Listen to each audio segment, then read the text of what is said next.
अस्सलाम वालेकुम बच्चे, कैसे हैं सब लोग? होप सो सब ठीक होंगे। आज हम 10th क्लास की केमिस्ट्री चैप्टर 16 का टॉपिक देखेंगे, electrolysis of concentrated aqueous solution of sodium chloride.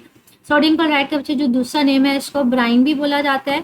Using the inert electrodes के हमारे पास हमने इनर्ट इलेक्ट्रोड्स बोलते हैं बच्चे। इनर्ट उसको बोलते हैं जो रिएक्शन नहीं करते, जो खुद रिएक्शन में टेक पार्ट नहीं करते। इलेक्ट्रोड्स लेंगे, मतलब इलेक्ट्रोड्स उनको बोलते हैं जो ऑलरेडी हम लोग प्रीवियस टॉपिक में भी देख चुके हैं। मतलब ऐसी मेटल्स होती हैं इलेक्ट्रोड्स बेसिकली जिसके जरिए आप किसी भी सोल्यूशन में करंट बेच रहे होते हैं, करंट प्रोवाइड कर रहे होते हैं। तो हम लोगों ने एक्वस सोल्यूशन लेना है, सॉरी इलेक्ट्रोलिसिस लेनी है concentrated aqueous solution of sodium chloride. अब कंसंट्रेटेड सोल्यूशन क्या होता है? फॉर एग्जाम्पल हमारे पास ना दो टर्म्स इस्तेमाल की जाती है, एक डाइल्यूट की, एक हमारे पास होती है कंसंट्रेटेड की। अगर आप थोड़ी सी अमाउंट जो है वो साल्ट की, NaCl होता है, नमक का जो फार्मूला होता है उसको सोडियम क्लोराइड ही बोला जाता है। अगर आप उसकी थोड़ी सी मिकदार शामिल करते हैं ना हमारे पास पानी में तो वो उसका डाइल्यूट सोल्यूशन होता है। लेकिन अगर आप बहुत ज़्यादा मिकदार उसकी लेते हैं सोडियम क्लोराइड की तो फिर वो हमारे पास नमक की बहुत ज़्यादा मिकदार लेते हैं तो वो उसका सोल्यूशन कौन सा होगा? कंसनट्रेटेड सोल्यूशन होगा। तो आपने कौन सा सोल्यूशन लेना है? यहाँ पे आपने कंसनट्रेटेड सोल्यूशन लेना है, ठीक है। किसका? सोडियम क्लोराइड का। सोडियम क्लोराइड का दूसरा नेम क्या है? ब्राइन। बच्चे ये MCQ में आ जाता है। By using the inert electrodes. बच्चे इलेक्ट्रोलिसिस क्या होता है कि हमने सोल्यूशन लिया सोडियम क्लोराइड का, जैसे हमने फॉर एग्जाम्पल ये बात की कि आपने नमक को पानी में हल करके, अब अगर इस सोल्यूशन में से मैं करंट गुजारूंगी ना तो नमक के जो आयन्स है वो लैदा हो जाएंगे, मतलब सोडियम आयन्स एक साइड पे हो जाएंगे, एक इलेक्ट्रोड की तरफ चले जाएंगे, दूसरे हमारे पास दूसरे की तरफ। तो यहाँ पे बेसिकली इसी चीज को डिस्कस करेंगे। इसको स्टार्ट करते हैं इस टॉपिक को। तो वर्ड्स का मैंने मतलब बता दिया। इलेक्ट्रोलिसिस का मतलब होता है आयंस का डिफरेंट होना, कुछ आयंस का इलेक्ट्रोड की तरफ चले जाना और कुछ आयंस का एनोड की तरफ जाके डिपॉजिट होते जाना। Concentrated of aqueous solution of sodium chloride का मतलब है जिसमें आपके पास पानी में या एक्वस में बहुत ज़्यादा क्लोराइड, सोडियम क्लोराइड हमने मिलाई हो, और यूजिंग द इनर्ट इलेक्ट्रोड्स हमने करंट प्रोवाइड करनी है, लेकिन हमने ऐसे इलेक्ट्रोड्स इस्तेमाल करने हैं जो रिएक्शन में टेक पार्ट नहीं करें, मतलब जो खुद ना रिएक्शन शो करना शुरू करें। इलेक्ट्रोड्स यूजुअली हम किसके लेंगे? ग्रेफाइट के लेंगे या फिर प्लैटिनम के लेंगे। तो यहाँ पे इसी चीज को डिस्कस कर रहा है। कहते हैं the electrolysis of the concentrated solution of sodium chloride also called the Bryan. बच्चे ब्राइन किसका नाम है? सोडियम क्लोराइड का नाम है। उसका जो कंसंट्रेटेड सॉल्यूशन होता है उसको ब्राइन बोलते हैं। Produces hydrogen gas at the cathode, chlorine gas at the anode. कहते हैं जब हम लोग उसके इलेक्ट्रोलिसिस देखेंगे तो कैथोड के ऊपर हमारे पास क्या बनना शुरू हो जाती है? हाइड्रोजन गैस बनना शुरू हो जाती है। एनोड के ऊपर क्या बनना शुरू हो जाती है? हमारे पास क्लोरीन गैस बनना शुरू हो जाती है। एंड द सोडियम हाइड्रोक्साइड, और सोल्यूशन में हमारे पास एक एक्स्ट्रा चीज बन रही होती है, वो कौन सी होती है? वो सोडियम हमारे पास हाइड्रोक्साइड बन रही होती है। कैसे? वो यहाँ पे मेंशन किया हुआ। जैसे ये देखिए एक बीकर था, हमने यहाँ पे एक्वस सोल्यूशन लिया। एक्वस सोल्यूशन लिया मतलब हमने पानी में काफी ज्यादा सोडियम क्लोराइड को हल कर दिया। अब इस सोल्यूशन में मेरे पास सोडियम आयंस भी मौजूद है, Na पॉजिटिव आयन भी मौजूद है क्योंकि मैंने हल किया हुआ है तो उसके आयंस भी मौजूद है। मेरे पास क्लोरीन के भी आयंस मौजूद है। मेरे पास यहाँ पे पानी में हल किया ना तो बच्चे पानी के आयंस भी तो मौजूद होंगे। जो हाइड्रोजन के जो पानी के मॉलिक्यूल्स होते हैं ना उसके जो आयंस, अगर उसकी हम इलेक्ट्रोलिसिस देखें, पानी के मॉलिक्यूल्स के जो आयंस होते हैं ना हमारे पास ये होते हैं, एक तो हाइड्रोजन आयन में ये डिजोल्व होता है और दूसरा हमारे पास ये होता है हाइड्रोक्सिल आयन में, ठीक है। तो हमारे पास पानी में अगर हल कर रहे हैं तो उसमें पानी के आयंस भी तो मौजूद होंगे, पानी भी मौजूद होगा, उसके कुछ आयंस भी होंगे, हाइड्रोजन आयन और हाइड्रोक्सिल आयन। तो यहाँ पे हमारे पास सोडियम क्लोराइड के आयंस होते हैं और पानी के भी आयंस होंगे। पानी के आयंस कौन कौन से होंगे? हाइड्रोजन आयंस, और दूसरा हमारे पास कौन से होंगे? Hydroxyl ion, OH negative ion, ठीक है। ये यहाँ पे मेंशन है OH नेगेटिव। कहते हैं electrolytic cell use in this electrolysis. ये आपको दिखाया हुआ है। हमने यहाँ पे सोल्यूशन लिया जिसमें हमने सोडियम क्लोराइड को पानी में हल किया। अब यहाँ पे हमारे पास कह लें अब इस सोल्यूशन में से हमने करंट गुजारनी थी तो हमने बैटरी दी, लेकिन बैटरी किसके जरिए हमारे पास करंट कैसे गुजारते हैं? मुझे इसके लिए हम लोग इलेक्ट्रोड इस्तेमाल करते हैं। तो इलेक्ट्रोड बेसिकली ऐसी मेटल्स होती हैं जिसके जरिए हम किसी भी सोल्यूशन में करंट प्रोवाइड कर रहे होते हैं। अब ये इलेक्ट्रोड्स हमने किसकी लेनी है? हमने एक तो हमने इनर्ट इलेक्ट्रोड्स लेनी है, ग्रेफाइट और प्लैटिनम की। मतलब एक इलेक्ट्रोड हम एक मेटल कौन से लेंगे? ग्रेफाइट की, और दूसरी प्लैटिनम की। जब बैटरी की लंबी लाइन होती है ना बच्चे, ये पॉजिटिव वाली होती है, ठीक है, पॉजिटिव टर्मिनल होता है। तो बैटरी की जो पॉजिटिव टर्मिनल के साथ अटैच होगी वो उसका एनोड होगा, ठीक है, और जो बैटरी के नेगेटिव टर्मिनल के साथ अटैच होगा वो उसका कैथोड होगा, मतलब इसके ऊपर नेगेटिव आयन होगा। तो यहाँ पे यही कह रहे हैं जो कैथोड है वो किस चीज का बना होता है? वो हमारे पास प्लैटिनम का बना होता है। और एनोड किस चीज का बना होता है? वो ग्रेफाइट का। ये ऐसी मेटल्स होती हैं जो जल्दी रिएक्शन नहीं करती, मतलब ये खुद रिएक्शन नहीं करेंगी। कहते थे following ions are present in this solution, वो मैंने आपको टोटल बता दिया हमारे पास आयंस कौन कौन से हैं। सोडियम क्लोराइड के आयंस कौन से होंगे, सोडियम आयंस और क्लोरीन, मतलब इसमें काफी ज्यादा सोडियम आयंस भी होंगे, क्लोरीन। और पानी के आयंस कौन से होंगे, हमारे पास हाइड्रोजन आयन और हाइड्रोक्सिल आयन होंगे, ठीक है, ये पानी के आयंस होते हैं।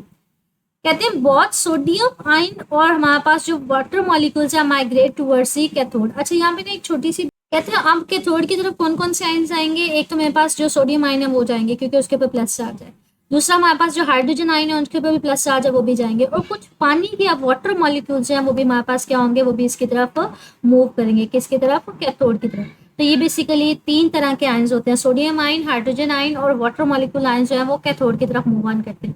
तो यहाँ पे ये कहते हैं sodium ion, water ion, hydrogen ion जो है वो माइग्रेट करते हैं टुवर्ड्स द कैथोड।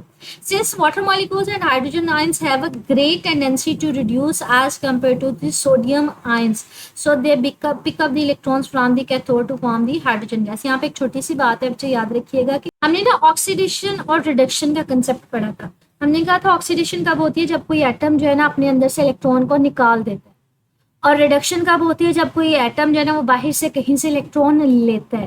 तो रिडक्शन का मतलब होता है इलेक्ट्रॉन का लेना, ऑक्सीडेशन का मतलब होता है हमारे पास इलेक्ट्रॉन अपने अंदर से निकाल देना। बच्चे अगर पीरियोडिक टेबल में देखा जाए ना, हमारे पास कोई सा भी, हमने एक आइडिया पढ़ा था ऑक्टेट रूल का, कोई सा भी एटम स्टेबल कब होता है, जब उसके बाई वाले शेल में 8 इलेक्ट्रॉन्स होते हैं। अब अगर हमारे पास देखा जाए ना, जो हमारे पास पीरियोडिक टेबल, मैंने आपसे कहा था कि हमारे पास अभी तक जितने एलिमेंट्स डिस्कवर हुए हैं इनको एक ही जगह पे रख दिया गया है। जो पहले ग्रुप के एलिमेंट्स होते हैं ना बच्चे, इनके पास सिर्फ और सिर्फ एक ही इलेक्ट्रॉन होता है बाई वाले शेल में, इन सबके पास बाई वाले शेल में एक ही इलेक्ट्रॉन होता है। तो बजाय इसके कि अपने 8 पूरे करें, तो ये बजाय उसके हमारे पास क्या करते हैं, अपने बाई वाले शेल का जो इलेक्ट्रॉन है उसको निकाल देता है, 7 लेने की बजाय एक इलेक्ट्रॉन दे देगा। ये इलेक्ट्रॉन देना पसंद करते हैं, ठीक है। अब यहाँ पे देखें जैसे जैसे साइज होता जाता है, बड़ा होता जाता है बच्चे, न्यूक्लियस की कशिश क्या होती जाती है, कम होती जाती है। तो ये जो न्यूक्लियस है इसका इलेक्ट्रॉन के ऊपर कशिश कम होगी, इससे इलेक्ट्रॉन निकालना आसान होता जाएगा। जैसे जैसे आप नीचे जाते जाते हैं इलेक्ट्रॉन निकालना आसान होता जाता है। या फिर आने वाले इलेक्ट्रॉन को अगर हम बात करेंगे कि जितना साइज बड़ा है, आने वाले इलेक्ट्रॉन के ऊपर इसकी कशिश कम होगी तो इतनी जल्दी इलेक्ट्रॉन ये लेता नहीं है। अब यहाँ पे देखिए इसका साइज है, तो यहाँ से आने वाले इलेक्ट्रॉन को कम कशिश के साथ खींचेगा तो जल्दी इलेक्ट्रॉन लेगा नहीं। लेकिन अगर इसके मुकाबले में हाइड्रोजन को देखा जाए तो ये न्यूक्लियस के पास होता है, तो अगर कोई इलेक्ट्रॉन लेगा तो उसको ज्यादा कशिश के साथ खींचेगा। तो यहाँ पे मुकाबलतन अगर देखा जाए सोडियम के और हाइड्रोजन के, अगर दोनों प्लस आए ना तो यहाँ पे आने वाले इलेक्ट्रॉन को सोडियम जल्दी अट्रैक्ट नहीं करेगा, क्यों, क्योंकि न्यूक्लियस से फासला ज्यादा है। इसके मुकाबले में हाइड्रोजन जो है वो जल्दी इलेक्ट्रॉन ले लेगा। तो यहाँ पे इसी चीज को कह रहा है कि जब हमारे पास सोडियम आयन हमारे पास कैथोड पे जाएगा तो सोडियम जल्दी इलेक्ट्रॉन नहीं लेगा। कैथोड का मतलब है यहाँ से उसने इलेक्ट्रॉन्स को लेना है, तो यहाँ से जल्दी इलेक्ट्रॉन नहीं लेगा। इसके मुकाबले में क्या होगा, हाइड्रोजन जल्दी इलेक्ट्रॉन ले लेगा, या फिर जो पानी के मॉलिक्यूल्स हैं वो जल्दी इलेक्ट्रॉन्स लेंगे। तो यहाँ पे ये कह रहा है कि जो हाइड्रोजन है हमारे पास उसकी ज्यादा टेंडेंसी है कि वो इलेक्ट्रॉन को ले। अगर कोई एटम इलेक्ट्रॉन ले लेता है तो इसका मतलब है, हमने क्या कहा था कि वो रिड्यूस होता है as compare to sodium. Sodium जल्दी इलेक्ट्रॉन नहीं लेता, तो फिर क्या होगा कि जो हाइड्रोजन है हमारे पास यहाँ पे जाके इलेक्ट्रॉन लेगी और इसके साथ अटैच होना शुरू हो जाएगी, डिपॉजिट होना शुरू हो जाएगी। तो यहाँ पे कौन सी गैस बनती जाती है, हाइड्रोजन गैस बनती जाती है। तो यहाँ पे इसी चीज को कह रहा है कैथोड पे क्या होता है, हाइड्रोजन आयन जाते हैं, वो जाके इलेक्ट्रॉन लेते हैं तो हाइड्रोजन गैस बनना शुरू हो जाती है। हमारे पास इस तरह से वाटर मॉलिक्यूल्स होंगे, वो हमारे पास वहां से इलेक्ट्रॉन्स लेंगे तो वहां से भी हाइड्रोजन गैस बनेगी, साथ में कुछ हाइड्रोक्सिल आयन भी बनेंगे, ठीक है। तो ये उसका एक एक्स्ट्रा प्रोडक्ट बन रही होती है, हमारे पास हाइड्रोक्सिल आयन बन रही है, ठीक है। यहाँ से वाटर मॉलिक्यूल्स आएंगे, वो भी जाके यहाँ से इलेक्ट्रॉन्स लेते हैं तो हाइड्रोजन गैस बनाना शुरू कर देता है, साथ में हाइड्रोक्सिल आयन जो है ना वो सोल्यूशन में आना शुरू हो जाएंगे, OH नेगेटिव, साथ में फिर OH नेगेटिव भी बनना शुरू हो जाएंगे। एक तो ऑलरेडी मौजूद थे ना हमारे पास पानी के डिजोल्व होने की वजह से हाइड्रोजन आयन और हाइड्रोक्सिल आयन थे। दूसरा हमारे पास क्या होता है कि जब रिएक्शन स्टार्ट हो जाता है, जब हाइड्रोजन जाके डिपॉजिट होना शुरू हो जाते हैं, कुछ वाटर मॉलिक्यूल्स भी डिपॉजिट होंगे, वो जब डिपॉजिट होंगे हाइड्रोजन गैस इसके ऊपर डिपॉजिट होना शुरू हो जाएगी, हाइड्रोजन जो हाइड्रोक्सिल आयन है वो सोल्यूशन में आना शुरू हो जाएगी। तो कहते हैं इसका रिजल्ट क्या आएगा, कहते हैं इसका रिजल्ट हमारे पास क्या होता है कि जो आयनिक इक्विलिब्रियम है वो डिस्टर्ब होना शुरू हो जाती है। किस तरह से डिस्टर्ब होती है, पहले सिर्फ क्या हो रहा था कि पानी के मॉलिक्यूल्स जो है वो आयंस में कन्वर्ट हो रहे थे, जितने हाइड्रोजन थे उतने ही हाइड्रोक्सिल आयन थे। लेकिन बाद में क्या हुआ कि जैसे ही रिएक्शन स्टार्ट हुआ हाइड्रोजन आयन जाके यहाँ पे डिपॉजिट होना शुरू हो गया, यहाँ पे इकट्ठे होना शुरू हो गया, मतलब हाइड्रोजन गैस बनना शुरू होगी। और पानी भी जब यहाँ पे इकट्ठे होना शुरू हुआ तो हाइड्रोजन तो उसके ऊपर डिपॉजिट होगी, हाइड्रोक्सिल आयन यहाँ पे आना शुरू हो गया, तो हाइड्रोक्सिल आयन ज्यादा नहीं होना शुरू हो जाएंगे। तो यहाँ पे ये कह रहा है कि हमारे पास इक्विलिब्रियम डिस्टर्ब हो जाती है due to the discharge of hydrogen ion के, हाइड्रोजन आयन के थर्ड पे जाके इकट्ठे होकर हमारे पास हाइड्रोजन गैस बनाना शुरू कर देते हैं। तो इसके रिजल्टेंट में हमारे पास क्या होगा, पानी अपने आप को ज्यादा से ज्यादा जो है वो आयनाइज करवा रहा होता है ताकि हाइड्रोजन आयन दोबारा से यहाँ पे बनना शुरू हो जाए। अगर आयनाइज करवाएगा बच्चे हाइड्रोजन आयन सोल्यूशन में आना शुरू हो जाएंगे ना, तो वो कहते हैं वो हमारे पास अपने आप को ज़्यादा आयनाइज करवाएगा। The solution around the cathode become alkaline due to the formation of the hydroxyl ion. बच्चे हाइड्रोक्सल आयन हमारे पास क्या होता है, हम उसको कहते हैं बेसिकली कि जिसमें किसी भी ऐसे सोल्यूशन को हम हाइड्रोक्सल सॉरी अल्कलाइन बोलते हैं जिसमें हाइड्रोक्सल आयन ज़्यादा होते जाएंगे, ठीक है। तो इसमें अगर हाइड्रोक्सल आयन ज़्यादा होते जाएंगे तो हम कहेंगे ये सोल्यूशन क्या है हमारे पास, अल्कलाइन सोल्यूशन। अब एनोड के ऊपर क्या होगा बच्चे, एनोड के ऊपर हमारे पास अब दो तरह के आयन है, या तो हाइड्रोक्सल आयन इसकी तरफ जाना शुरू हो जाएंगे या क्लोरीन आयन जाना शुरू हो जाएंगे।